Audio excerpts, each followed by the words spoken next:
All right. So I am live and Charli is trying to get on right now. So give her just a minute.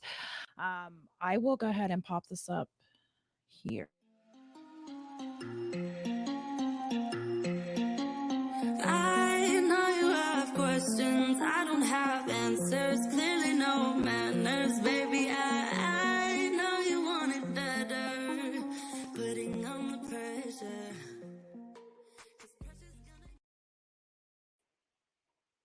Let me add myself to the screen here. All right. So yeah, we are live and I've been texting Charli. She had a little bit of technical difficulties. So we didn't get a chance to do our hellos before, but hello, I'm obviously Mark. Hi. So as I yeah, it's funny. The first time people come on the show, they get so confused. It's super easy. We use StreamYard, which I love StreamYard. It's super easy, click through, but sometimes people get confused. I had somebody one day on YouTube.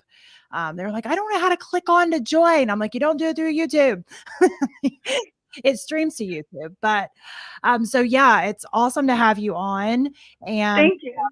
I was super excited when I seen that you're also a special needs mama. I get excited about that. I tell people that, when you become a special needs mama, it's like you get inducted into a club you never thought you would be a part of. But nobody supports you like other special needs moms because it's definitely different. I guess Yeah. way to describe that.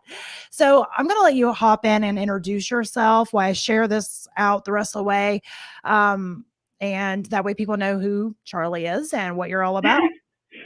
Okay. Well, hi, I'm Charli Mari, and I'm an actress and a mother, and my oldest son has autism, and I personally have ADHD, so there's like a dual special needs thing going on right there. But anyway, so I think we're here to talk about all of that. Absolutely. So I do. I want to know all the things. I just want to know all the things. I did scroll through your social media. First of all, you're super cute. I love your Thank you. personality. And personalities are so important to me. They are. It's like if I go to somebody's page and it's just like super dry and boring, I'm like, I get really nervous about what the conversation is going to be like. But I have been surprised. I've gone to some people's pages and I'm like, I'm really scared about how this is going to go. It ends up being a great conversation. But yours was fun. I was like, yeah, this is gonna be good. So I was excited. And Thank I've never formally been diagnosed with ADHD, but I know I have it. Everybody that knows me also knows I have it. So I've self-diagnosed myself with it. So I feel you on that too, girl. you. Yeah. And I do have 7 kids. I have 7 My gosh. children. Child number 5 is the one that's autistic. And it's funny, I always say all the time, by the time you have 5 children, you think you have this parenting thing like down pat. And then all Yeah. of a sudden life's like, oh, wait, no, you don't. Because autism is a whole different ball game of just trying to Yeah. learn how to parent. And he's 11 now. He will be 12 in May. And it's funny. I have a nonprofit called Beyond the Spectrum, which we're actually streaming live to that right now too. Oh yeah. And we're actually going to be starting a podcast together. He's really got interested into podcasting and live streams, and he was like, I want to do a podcast. And I was like, all right. And I was like, that would be really cool, and we can use it to support the nonprofit that we have. So he's going to be actually doing a podcast, like a live podcast show with me, which I'm super excited about. I've never done one with my children. I'm not gonna lie, I'm a little bit nervous because autism is like one day they're like, Yeah. yeah, and the next day they're like, no. No, Yeah. so we're just gonna play it by ear, but that's how it is. So But kind it'll of be good. It's gonna be yeah. fantastic. Yeah, you know what? And you can probably speak on this. I my son has taught me so much about life. Like, I mean, my other kids did too. Don't get me wrong. Children just have a way of looking at the world that adults just don't. But an Yeah. autistic You like child, purchase that side or I something. know, isn't it crazy? But, Yeah. kids with autism, they look at things so much differently and deeper. And he's taught me just so much about life in general. It's just Yeah. been crazy. So, you That's know, yeah, I mean, it's kind of one of those things. And we have somebody, Brandy Singleton, saying hi. Hi, Brandy. How are Hi. you? Hi. So, but yeah, I mean, it's definitely a different world. Kind of explain if, a little bit about, I mean, your autistic child, about kind of your journey, with being the mother of a special needs child, and we'll also get into some of your own stuff because we're more than just our children. But I do want to tap into that as well because, it's definitely an important part of our journey. Yeah. Is being a special needs mom, it definitely becomes a part of our identity. So I'm going to kind of touch on that a little bit. Yeah. Well, so my oldest son, we, took him to the doctors for his 2-year-old checkup, and they're like, okay, so does he say these set of words? And I was like, um, no, but he's like really smart. Like, you gotta understand.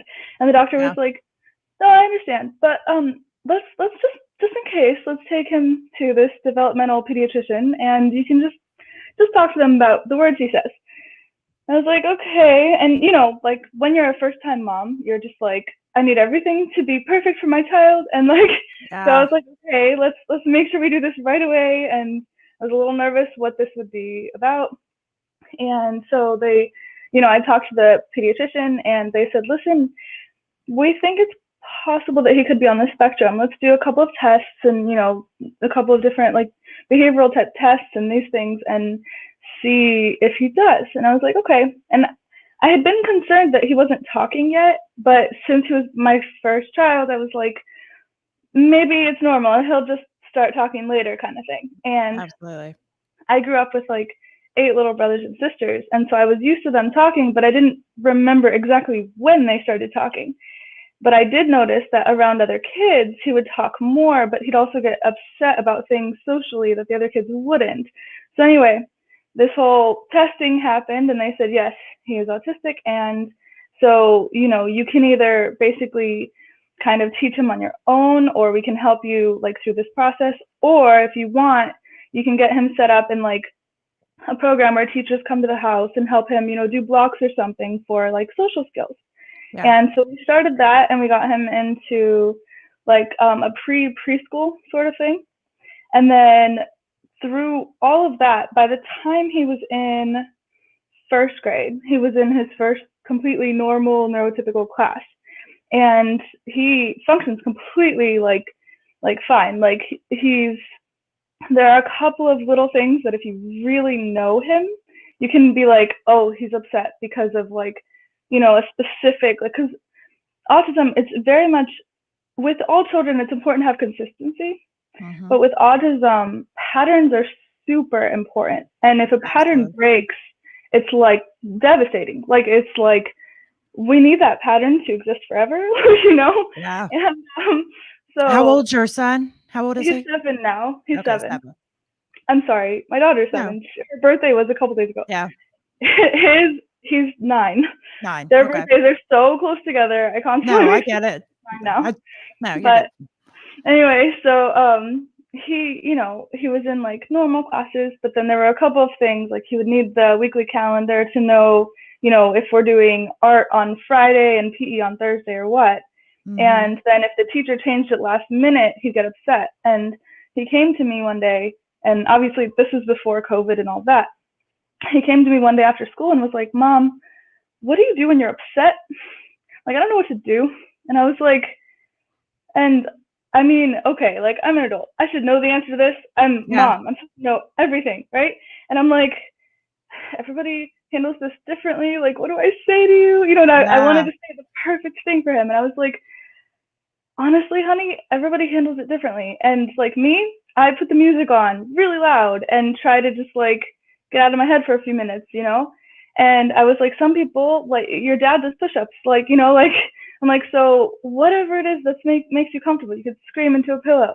And he's like, I'll try that one. And so he like tried a couple different things, and I don't know, it seems like he's okay because he hasn't had any type of fit or anything, he's very like, he's good now. But I remember that conversation was so special because, for a very long time, he didn't talk much. And when he did talk, it wasn't about emotion. It wasn't about social things or Mom, what do I do? It was like very specific, direct, like, what's today's agenda? Like, that kind of thing. And it was always something tangible.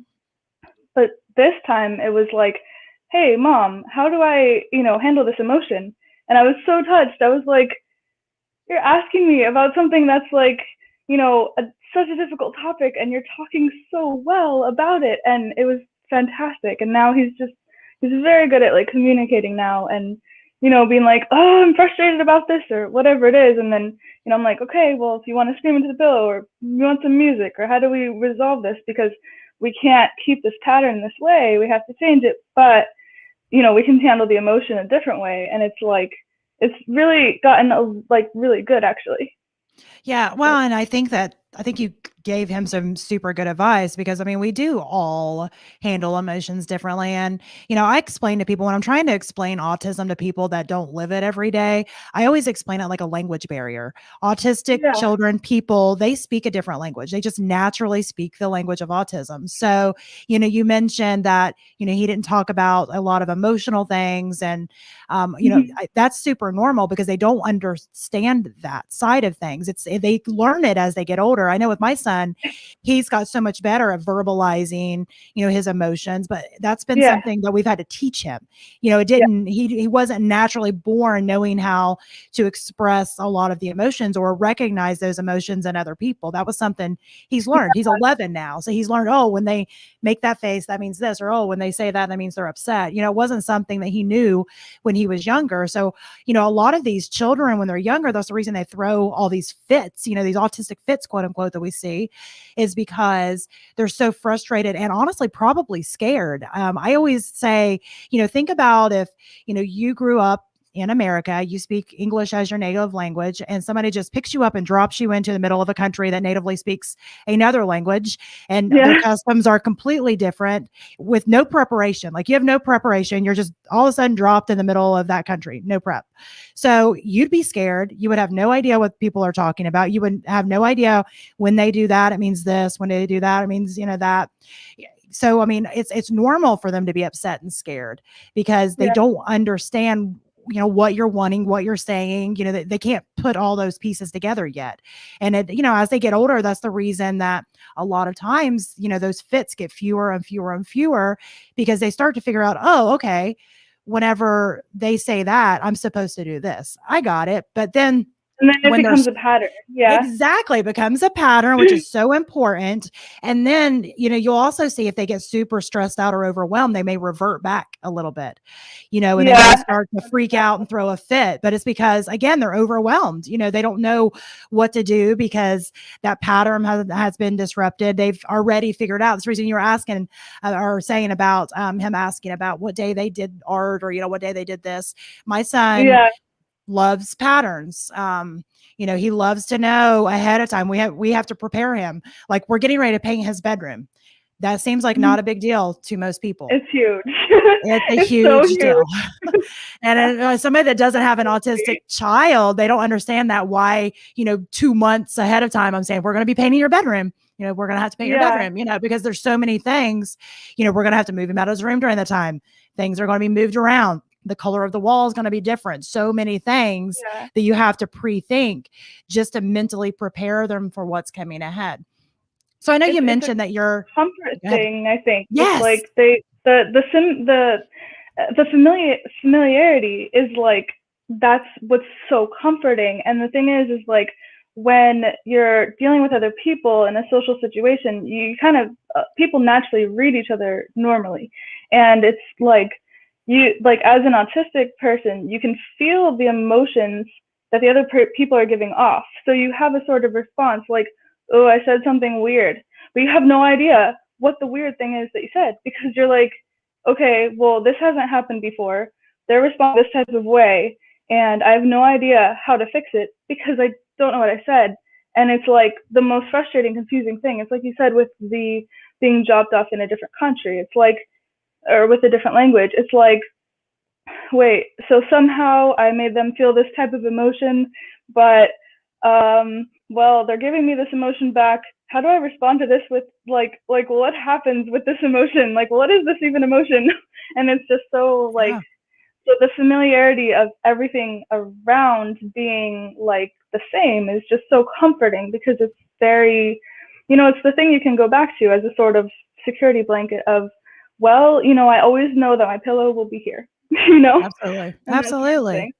It's great to have those things. I'm gonna jump to the comments real fast so I don't get lost. But Brandy Okay. said, "Hey guys," and she says she's your friend and Hey, she Brandy. loves you. Yeah, I love you And she said, "Successfully chaotic. I love your show." Well, I love you too, and I'm glad you enjoy this too. show.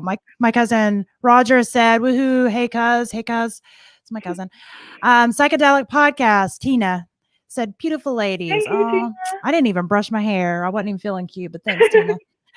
So, and then Brandy's giving Tina some support. So loving that. Tina. Loving that. All right. They're talking to each other. So we'll just drop it on that. So, all right. Okay. Let's see. Well, let's see. Tina says she's very interested in hearing more about different moments. So, yeah, exactly. I mean, and I think that's the biggest thing is, again, if you don't kind of live in this world every day, it can be super confusing. I can remember probably my lowest moment after I had my son. He was about 4.5. I had just given birth to a surprise baby. So I had a baby after him. I thought I was done, but I was not. Precious over there. I had a surprise baby. He was a surprise Yeah. baby. And he was he was about 4.5. And it was during that was like the worst years for us. I don't know what age was your worst, but about 4.5 was pretty darn bad. And you couldn't take him anywhere. He'd get so overstimulated just going to the grocery store, going to like normal places. He would be so overstimulated, you knew it would be kind of a bad day. So I had to take him. Go ahead.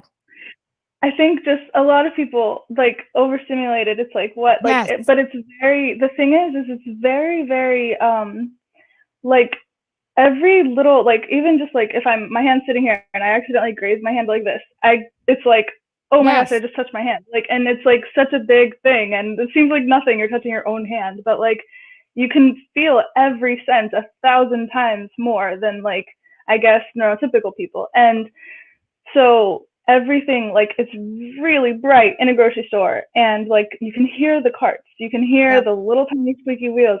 Even if the wheel's not that squeaky, you can hear the wheels turning. Like every little detail, like you can hear soda bubbles popping if somebody has, a cup with soda in it across the room. It's like there's little tiny things you pick up on, and eventually they add up, and it's like, okay, this is too much noise. I need to go back to my safe pillow at home. Like, Yeah. Yeah, exactly. Well, and it can be hard for other people to understand because, even neurotypical people get overstimulated. We don't realize it. We get overwhelmed, stressed out. We just call it different things.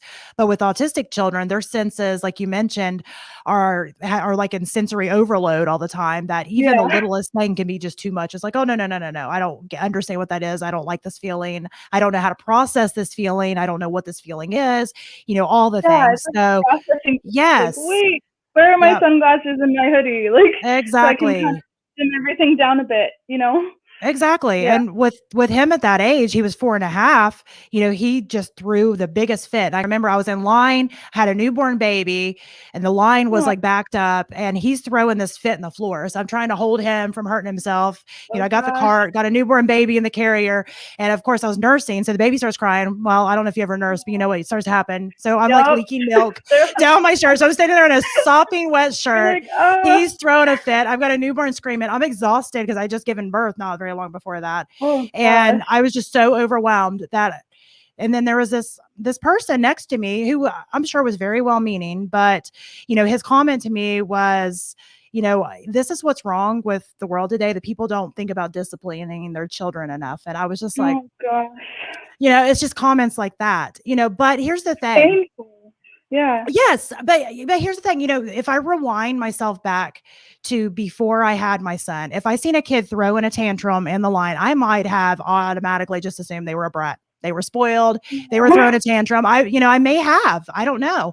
But when you have an autistic child, it puts things in a whole nother perspective, because now if I see a child out throwing a fit, I'm sitting thinking, I wonder if he's, going through a lot right now. I wonder if he's just overstimulated. I wonder if all the things. So it's having my autistic child has given me the ability to kind of look honestly at the world differently, look at people differently. And I would never change that.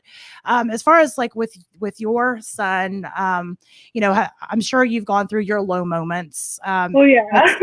That's there was I remember he he was very specific about, he would always, every time he woke up, first thing he would do is line up his cars perfectly in order in in a complete line, but it would go like across the house. Like it wasn't just like 5 or 10 cars. It was like every car he owned had to be in this line and it had to stay perfectly still. And if somebody accidentally kicked it, he was like, why'd you break my line? And like, it was like actually painful for him. He wasn't just like mad for no reason.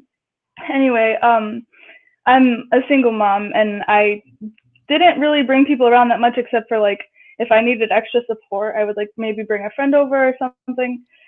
And so I brought my friend over and she was like, well, maybe I could help you a little bit with your son. Like maybe I could watch him for a little bit so you could just read for like an hour and you could relax. And I was like, okay, thank you. So she came over and so he had the cars all lined up and I think she was trying to like kind of clean up or something. Like she was trying to help in that way, like to make the house more, because a lot of times as a stressed mom, if somebody helps you tidy up, you feel better because it's clean, it's like nice. I was going to ask for her information. I'll call her. She can come over and help me. Yeah.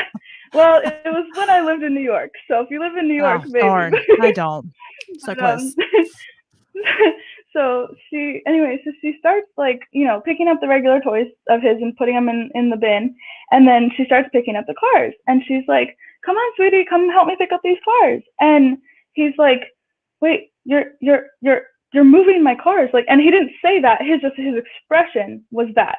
And I was like 5 feet away on the couch reading. And I looked up and was like, oh no, and she's like, what's wrong with him? Because of the expression. She was like, why is he so upset? And she's like, come on. And she didn't, it took her a second to stop putting the cars away because, normally I think it shouldn't be an issue kind of thing for most people normally. But he was like devastated, but then he didn't know what to do about it. So he like looked at her like hurt. And then he was just like that. And then he just like screamed, but it's like this like brutal high pitched scream that's like just like at the top of your lungs type scream. And it's a different kind of scream than, to me, I can usually tell the difference of when it's like a fit scream versus like an actual like an autistic fit scream. Yeah. Like a fit scream is more just like ah, but like an autistic fit scream, it's like, no, like you have devastated my entire life and you hurt me, like that type of scream. And I was like, okay, well, let's put these back. And I was like, thank you to my friend, but these ones I don't put away. And she's like, oh, okay. So she starts putting them back, but they weren't perfect. And so he was still upset. And I was like, hey, look, let's line it up. And I was trying to get him to calm down, but he was already in like fit mode of like, the world has already ended. And so I was like, okay, like, and I didn't know what to do because I think he was like 2 at the time. And I didn't know how to handle the screaming thing. And I was like, okay, I need to help him, but I don't know how. And I was like, okay. And naturally, I just wanted to like hold him and make him feel better. So I picked him up and I was like, can you sit with me? And he's like, no, he didn't want to sit with me. And I was like, okay. So then I put him on the couch next to me and then I sat next to him and I kind of just like looked at him like that, like, okay, now what do I do? And, I was like, okay. And then I was like, if I rub his back, it's just going to bother him. If I hug him, it's just going to bother him. Any extra sense toward him is going to bother him. And I was like a lot of kids, you rub their back or whatever. And I was like, I can't do anything physically for him at all. And I was like, I kind of just have to wait for this, I guess. And then I looked at him and I like put my hand out so he could hold my hand. And he looked at me and he was like, and then a second later, he was kind of like, and then he like looked at me like that, like, I don't know what you're doing or what this is, but like, sure, I guess because you're my mom, I'll put my hand there. And I was like, okay, I don't know what to do about this now. And then he like let go. And then he just like sat there. And I was like, buddy, are you okay? Do you want to put the cars in a line? And part of me was like, maybe I should say nothing right now, not mention them again. But I was like, maybe this will actually make him feel better. And then he got off the couch and he put him back in a line. And then like, it was weird. It was like everything just like kind of reset and his emotions were back to being, it comes across as stoic, but it's not that they're stoic. They have all the emotions in the world. It's just those emotions are all stuck under this like cage of foreign language, like you were saying earlier. And it's like the expression is so hard and the reading of it is hard, but it's So when he goes back to stoic, I could tell he was feeling better. No, absolutely. And I know that was one of the things that I've had people say to me before about my son, Cade, his name's Cade. And they'll say, well, he's very affectionate, to be autistic. Yeah, Cause it's like, there's this idea that, autistic children are not affectionate. Now he's not they're affectionate like to robotic or something. everyone, Yeah. you know what I mean? But he is very affectionate. And I mean, there's little things, like you said, you watch, you learn the different screams, you learn the times where, okay, this is definitely him upset and it's autism. And this is him just being a kid that's kind of being bratty at this moment. There are definitely the differences. And, Yeah, if there's you're such with a them, balance. absolutely. Yes, Yeah, absolutely. because you don't want to And like over coddle them, but you also don't want to like be like, oh, I don't care that you have this, this thing that makes you feel this way. It's you yeah, got to find a like balance as much as possible. yeah, and I think it's important. Like, I know we've always been pretty upfront with Cade on the fact that he's autistic, and that just means his brain works differently than a lot of other people's brains. We've always, because we didn't want him to think it was something to be ashamed of. So, we've always had Yeah. that discussion with him, and so he knows he's autistic. Now, there have been times he's tried to use it. He'll do something. He'll be like, "Well, Mom, my brain, it just doesn't work the way." And I'm like, Oh, "No." I was like, "It doesn't, but that's not what this is about, is it?" And this does really not funny mean you can thing. have dessert before dinner. Well, that's the funny thing about autistic kids, is a lot of that, like, most of them do not lie well. You can tell. So, I'll say, Oh that's yeah. not what this is about. And he's all like, his eyes are real wide because he doesn't know what to do, because he can't Oh, lie. it's It's like I just don't funny. know. I said the wrong thing Yeah, right now.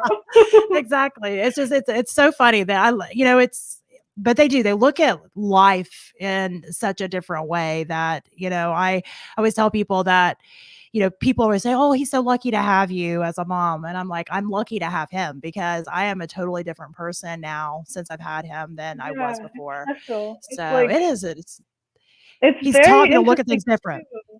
Yes. Yeah, it's like super like I remember the other day actually he came up to me and he's like, "Mom, I need to talk to you." And I was like, "Okay, honey, what's up?" And he's like, "Oh, not right now. I have to come back at 1 o'clock. I have class until about 12:58."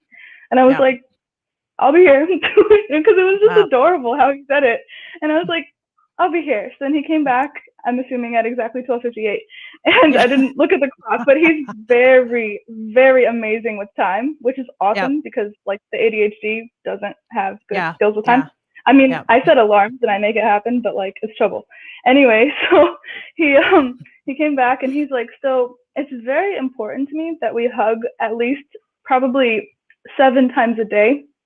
And I was like, "Yeah, let's do that now. Do you want to hug?" And he's like, "Yeah." And so he hugged me and he's like, "Yeah, 7 we times need a to do day. this like, well, maybe like 20 times a day. How do you feel about that?" And I was like, 20 is perfect, honey. Like, we'll just hug whenever you want to. And he's like, "Good, because I very much like hugging you." And I was like, "I like hugging you too." And he's like, "Okay." And then he did this funny, like he does these like funny kind of movement things. Yeah. And he did this funny jumpy thing. And he was like kind of like that. And I was like, "What are you doing, bud?" And he's like, "I'm the silliest kid in the world." And I was like, "That's awesome." And he's like, "Okay, I gotta go do homework, but I'm so silly." And I was like, "You are so silly. I just love you." And it was like the best conversation because it was just adorable to me how he talks. It's super awesome. We're gonna go ahead and go to Brandy said, we're smart and intelligent, but I saw how overwhelming it was for parents with outbursts, and she wanted to be supportive and help. Let's see, and would be yeah. So I think it's important to notice and try to help. And sometimes there's nothing you can do other than, and I've had people ask me that before, because I've told that story before. People are like, "Well, what would you have somebody do?" I mean, obviously trying to take him and pick him up would have been way worse, you know, but just even if it was just saying, what can I do? Can I, just knowing that somebody is there, because there's a lot of things that are not talked about a whole lot in the world of special needs, and it is the isolation. It can be very isolating to have a child with Yeah. special needs. That friend that I mentioned, she No, didn't ever really hang out with me after that yeah. again. Like, she just didn't. She was like, I asked her one time, I was like, "Hey, you never come over anymore." And she's like, "Yeah, I was a little scared of your son."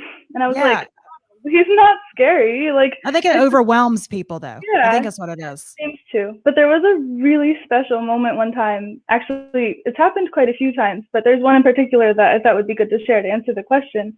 Also, it was the same. It was not the same because what you explained with the newborn and having just given birth, that would be even harder, But I was in the Hard's hard. I don't think there's any harder. yeah. Hard is just hard. But So I was in the grocery store one time and I think it was the same thing where he got really overwhelmed and then we were in the checkout line and he's like, he wanted a candy because the last time I had given him a candy because he was really good the entire time. So I gave him a candy and I was like, thank you so much, bud. You were awesome. And you helped me pick out the milk and all this stuff. So then this time he's like, well, can I have a candy? Because it's like become a new pattern apparently. yeah. And I was like, no, sweetie, like we're just going to go home. And he got really upset about it. And I was overwhelmed because there was a line behind me. And I felt super bad about the cashier, about all the people behind me and what they could potentially be like, having to hurry up and do for themselves and their families. And I was like, oh my gosh, all these poor people are like dealing with me not being able to take out my wallet because I can't think because my son's screaming and I want to just help him feel better, but I have to also pay for this really quick. And I'm like, okay, Charlie, just move faster. Like, it'll be okay if you're just faster. And I'm like, but I can't because he's sad. And it was like trying to do both at the same time. I didn't have enough hands kind of thing. And with him, I just kind of held him in the exact same spot. And that tends to comfort him. It's like you just hold him firm, but without any sort of like, extra stimulation. Yeah, like a bear hug. That's what we do with my son too. Yeah. And so I was like holding him and I was like, and I kind of like was about to try and reach my wallet. And I was like, there's no way. I have to just stay just like this for him. But then everybody was looking at me like, dude, you're in the middle of the line holding it up and it's long. What is wrong with you? You're ruining my Sunday, Yeah. And I was kind of like, oh my gosh, like these people are going to hate me, but this is my son, and I need to make sure he's first. And so I kept bear hugging him. And then this lady, so, he calmed down and, I was like, listen, let's go. And I kind of tried to like distract him about when we get home, we're going to do this and this and this and this, which he likes to hear the next steps. So it distracted him a bit. And then, I paid for it and started to leave. And this lady taps me on the shoulder and like I'm sensitive to stuff too. So I was like, hey, what's up? Like, and I was worried that she was going to get mad at me because there have been, and I don't want to like disparage people, but a lot of people, like you said, they're not used to it. So they're like, what is going on? And I've had a lot of really rough comments about it. So I was kind of expecting, like, I wasn't sure what to expect, but I was like bracing myself for the impact of potentially her saying something that would like make me sad. And so it was kind of like, okay, like, hey, what's up, And she was like, I just wanted to tell you that the way that you like held him like that and just stood there for a moment and gave your son that time that he needed was really beautiful to me. And I appreciate that you did that for your son. And I was like, wow, thank you. Like, don't ever notice that like, thank you. And she's like, yeah. And don't worry about because I was like, I'm sorry, it made us take a little longer. And she's like, don't worry about that at all. It's fine. It's Sunday. Like, people need to relax and, like, stop and smell the flowers, so to speak. You have a beautiful son, and that's something to cherish and be happy about. And these other people may not know that, but you do. And that's wonderful. And I was like so touched. I was crying when I got to the car. And, Absolutely. So it's just the basically the understanding of like, I think it's like a gratitude toward, your children, and then like what she asked toward their children and toward them. And it's just this overwhelming gratitude in yourself that sort of expands out into other people. That's the best thing to do because that will reach them, whether you tap them on the shoulder and say it, or you just don't give them dirty stares like everybody else.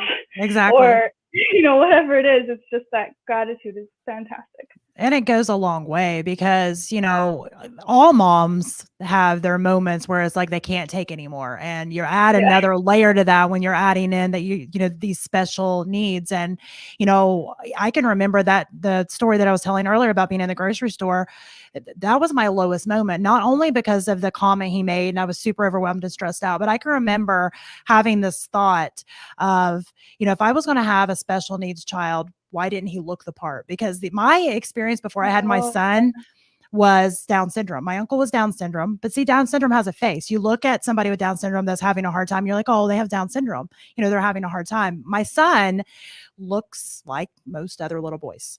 You Yeah. can't physically see that he has, special needs. It's inside. Yeah. So it always made it so hard to try to explain that, he's having a really hard time because he didn't look what a lot of people think special needs look like. And I can remember having that thought, and then I felt so guilty for having that thought, but I did, Oh, because I mom was like, guilt it was first. terrible. So, it's just, but I think you're right. Just even if you don't know what to say, because again, if you've never been there, done that, it's, you don't know what to say. But even if it's just being understanding and not jumping to conclusions, and because trust me, whether you're a mom with neurotypical kids, they're just having a meltdown, or you're a mom of a special needs kid that's having a meltdown, we're at our brink at that moment that we do not need anything extra. And just being understanding goes a long, long way for sure. So I want to go ahead and kind of move toward Charli now as the person, not Charli the mom, not Charli the special needs. Charli as a person. You mentioned that you're an actress. So I'm not an actress, but I do know juggling, trying to have my own identity while still being a mom and all the things. And it is quite challenging to try to do that. Talk about that a little bit. The first person in a very long time that was like, talking about having my own identity separate from it. And it's funny because I was just talking to my kids about this a couple days ago. And I was like, okay, well, I'm in school also for entertainment business. And so I was trying to be a little bit more part of the community at school. Like, I get good grades, but I don't do anything community-wise because I'm busy. I have my children, and I'm also acting, and so I'm always busy. But I had this opportunity to be able to go, and my friend was willing to watch the kids for a few hours, and they love him. They ask for him all the time. And so I was like, oh, maybe they'll be okay with it because it's him, and it's only going to be 4 hours, and I'll be fine. And so I was like, hey, listen, on this coming Saturday, I'm going to go up to school and do a couple of things with my classmates. And he was like, wait, you're going to go? You're going to leave? And I was like, it'll be 4 hours, and I'll be right back. And, my friend's going to watch you guys. And he's like, well, I like him. Yeah, that will be good. But I don't want you to go. And I was like, okay, well, okay. So I was like, I don't know how to explain this because I don't like, and I was like, all right, well, okay, look. And he's like, it's not for work. And I was like, you're right. And he's like, but you only ever leave for work. And I was like, you're also right. And I was like, but school is something I really enjoy. And it's important if I can also do things that I enjoy too, so that I will be happier. And when I come back, I'll miss you even more. And then I'll be more excited. And I'll be like, hey, let's do your favorite puzzle or something like that. And he's like, so when you come back, you'll do my favorite puzzle? And I was like, yes. And I'll play Pokemon with you and everything you want. Just please let me playing go. Pokemon. That is definitely. You were really giving him something there. Pokemon. I'm like, I'll play anything. Pokemon. I'll play anything but Pokemon. That's what I tell my kids. Please don't make me play Pokemon. I secretly love Pokemon. Oh, do you? Oh gosh. Okay. You're a lot younger than me. Maybe it's because of that. Because there's two things when my kids want to play Minecraft. Minecraft, when they ask me to play Minecraft, I try to talk them into everything else and Pokemon. And I just like my. Yeah, that's what I try. But sometimes it usually doesn't work, but I usually beg. I'm like, how about we do this? Come on. I try to make it extra fun. Like, come on, let's do it. And they're like, no, mom. Dang it. So, but yeah, I love that. I excited about my friend coming enough that he was like, okay, well, it'll be good because your friend's coming and I get to hang out with him and he plays Pokemon with me. He's like, did you know that? And I was like, you told me last time. And he's like, okay, good. So he's going to play Pokemon with me all day for the whole 4 hours. Are you okay with that? And I was like, yes, as long as you do your homework and chores, that's fine. And eat, And he's like, okay. So I was like, all right, so I'm going to go do this thing. So then the day it happened in the morning, he was like really upset. Like, well, I really don't want you to leave. Like you never leave unless it's work. And this is not work. You have no excuse, And I was like, okay, sweetie, this is for me. I need to do this for school. You know how you have homework and stuff, and then you have the extra stuff you do for dojo points, And he's like, yeah. And I'm like, this is kind of like a dojo points thing. Plus, it makes me feel comfortable and happier because I'm sort of, getting to go outside. And he's like, but we go outside all the time. And I'm like, but like outside of being just mom, I can be Yeah. Charli. Yeah. And he was like, oh, yeah, I've never seen you be Charli before. And I Yeah. was like, okay, well, see, now you can. And he's like, well, you're Charli at work. And I was like, well, yeah. And he's like, I saw your movie. And I was like, yeah. And he's like, okay, so it's kind of like work. And I was like, but I don't want to lie to you, but like, I am Charli in both of those places. I was like, I mean, I'm Charli as a mom too, but it's just like I It focus is. It's so much different on dynamics for sure. Charli a bit.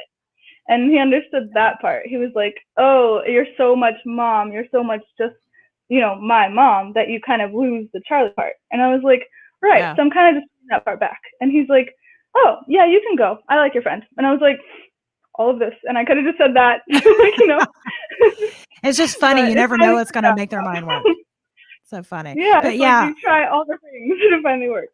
I know. And I know one of the things I think it's super important to kind of point out just because of this whole story is that, whenever I was younger, I thought that once I had kids, it's like I'm just there only as mom and wife now. That's just my identity. Yeah, And, that's your. I think, yeah, but I don't think that's a healthy way to be. It took me a while till I started being just kind of miserable and I didn't really know why. But I think I know now that it was because I wasn't really pushing into what I wanted as Maria. You know what I mean? Because, when Yeah. when we become a wife or a partner or whatever the dynamics is there, that we do start to wear another hat. But that doesn't mean we should give up who we were originally. And the same thing when we have kids, yes, we step into this, wearing this new hat of motherhood, but that should not mean that we give up who we were before. And I think that's hard to try to figure out how to, balance those things. And, It's a huge balance. it is a huge balance, but it's so important. I make it a priority now to do the things that I want to do. Of course, I don't get to do as much as the things that I want to do because I have all the children.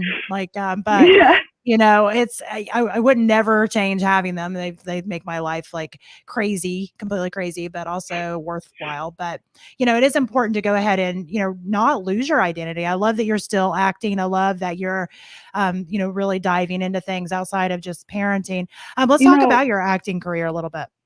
Yeah, for a long time I wasn't. There was a point where I was depressed. I was only mom. That was my only identity. I was his mom and my daughter, another son's mom, and that's it. That was my identity. And somebody asked me, I think it was my aunt offered to watch them for me for a night, and she said, well, how long do you want me to watch them for? And I was like, I don't know. However long you want to, I guess. She was like, maybe like an hour or something. And she's like, you can't do anything for an hour. You're kidding me. And she's like, okay, like how about like 9 to 5? So you can just go do whatever you want for a day. And I was like, thank you. Okay. And I left the house and, obviously there was the convincing time of letting my son let me go kind of thing. But, once everything was good and they were solid, I went and I got in the car and I sat there going, I have no idea what to do. I don't even know what I like. I was like, what do I like? I know I like movies. That's all I know. And I was like, I don't know what to do. And I was like, there's not really a movie showing at 9:00 in the morning that I know of. And I was like, I really don't know what to do with myself. And I called a couple of friends and I was like, what do I do? And they're like, well, you didn't really tell us ahead of time. So like, we can't hang out with you. And like, how, like, what are we going to do with you? Like, we're busy. And I was like, oh yeah, I didn't think that through. Like, I don't know how people hang out anymore. And, I went to the beach because, well, the beach is awesome and it made me feel better. And I sat there for a while and I was like, what the heck do I want to do with my life? And finally I called my friend and I was like, I had been depressed and that's why my aunt came over to kind of like help me out. And she has, I believe, 7 kids also. So she, you guys are kind of similar. And with the understanding of motherhood and all of that. Yeah. And it's like a big deal to me that you guys are able to do that. But because with 3, it's hard for me sometimes. And anyway, so, she did that to kind of help me out. Anyway, so I called my friend and I was like, I need to know what to do. And he's like, what do you mean? And I was like, at all. Like, do I go eat? I'm not even hungry. Like, what am I supposed to do at 9:00? Yeah. And he's like, yeah, you've been really depressed lately. Like, you haven't called me in like 4 or 5 months. And I was like, really? I feel like I talked to you yesterday. And he's like, yeah, that's probably you being depressed.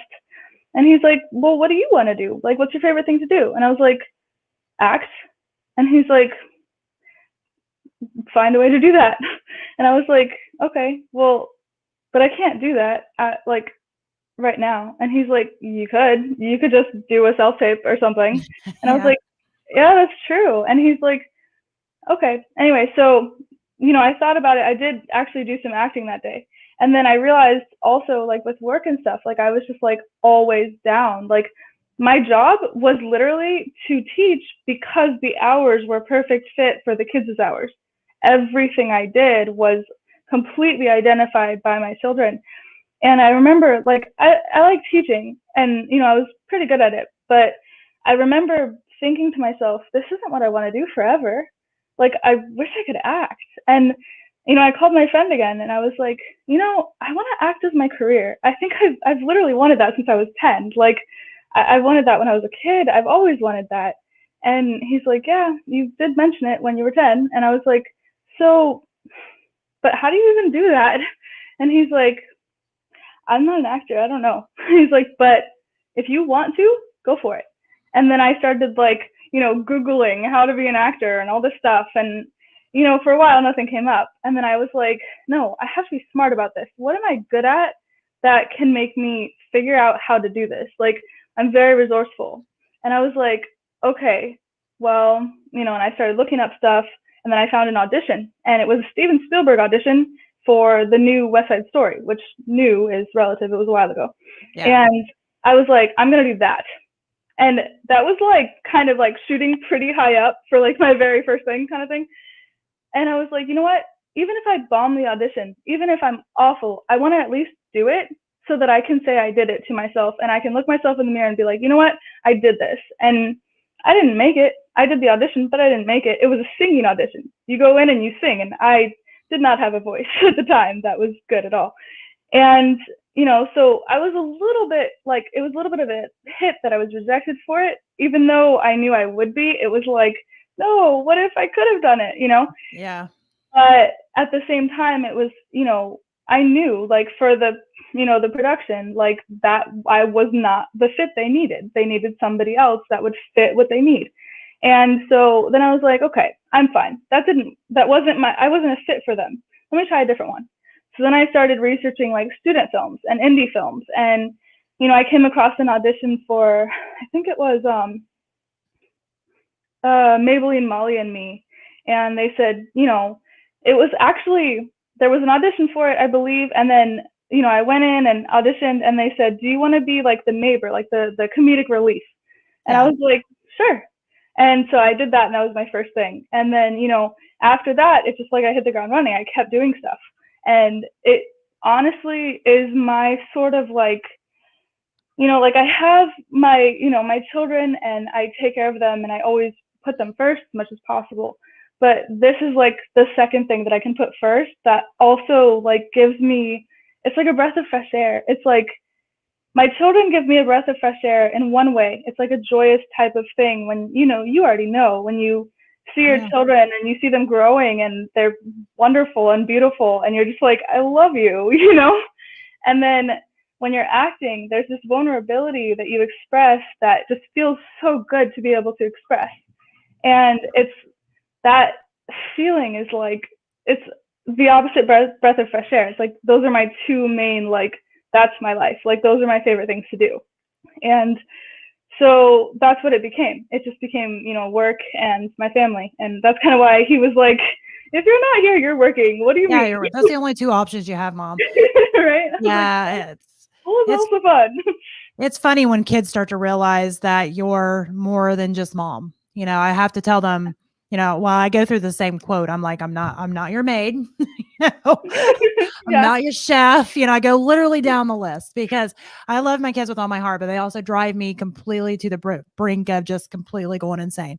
And I'm definitely one of those sarcastic moms, and all of my children are also sarcastic, which is hysterical and terrible at the same time. So that's kind of the dynamics of my household. Fun. So it is definitely fun. It's like, my oldest is actually 22, and she has a 1-year-old and another baby on the way. But my youngest child child is 4. So I've got like the full age range going. And the 4-year-old, she is sassy and sarcastic as can be. And, it's really that's the hard part is it's like trying to figure out what to deal with. And, I have to like laugh in secret, like, because some of the stuff is awful. She Because shouldn't it's be saying. adorable, but It you're like, is. There's like, you I have to shouldn't be say it the laughing right at way. this. Yeah, Yeah. exactly. So I want everybody to know, first of all, like, are there specific places where they can follow you? Because we're getting close to the end of time. And I want to make sure that if there's some places that you want them to follow you, to find you, all the things they Yeah. can. And I've really enjoyed this chat. I'd actually love to have you Me on too. Thank you. again soon, just talking Yeah. specifically like your acting. But when I seen you were a special needs mom, I'm like, yes, my people. So I definitely It's wanted to like, special to be able to have it talked is. about that. I mean, I Yes, love talking about my acting, but I love talking about my children. So it's exactly. perfect. So thank you. Absolutely. So go ahead and give them the shout out, and then we'll talk later about getting you back on just to talk about Charli the actress. But go ahead and Okay. give your shout out of all the places to follow I you. have Instagram is Charli Mari 17, and then Twitter is Charli Mari 7, and then my website is charli-marie.com. So That's on the pretty easy. website has all the links, so that makes it easier. Well, there you go. If you can't figure that out, just message me and I'll send you the links, and I will stay in touch because, well, I just love you. I'm a fan now. So Yeah, that's how that I is. like you too. And you literally, like, I don't know, you're inspiring because you literally have 7 kids, and that's a lot. I It is a understand lot. the sinfulness. And you do a podcast also, Yeah. and I don't know, it's really cool. So Oh, I well, like thank you too. you so much. And thanks to everybody who watched. Brandy Singleton, I'm assuming she's a friend of yours. She had a Yeah, lot of she's great great. comments. Yeah, I didn't get to respond to all of them, but I really enjoyed like I've been kind of skimming them through here. And always thanks to Tina Marie. And we had another person respond. I don't even know who that is, but maybe you know who they are. But hi, What? thanks for watching. We enjoyed it. But so anyway, thanks for coming on, and we will be in touch. And everybody that is watching now, we will be going actually live again here in about 4 minutes with Business Acceleration Playbook. And our guest today is Tim Kroll. So you don't want to miss out on that. He's going to be talking about leadership. We'll have the full panel there with Ray Baxter, Angela Buckley, Jeff DeWaskin, and of course our guest, Tim Kroll. So see you back in a few. Thanks a lot. Bye.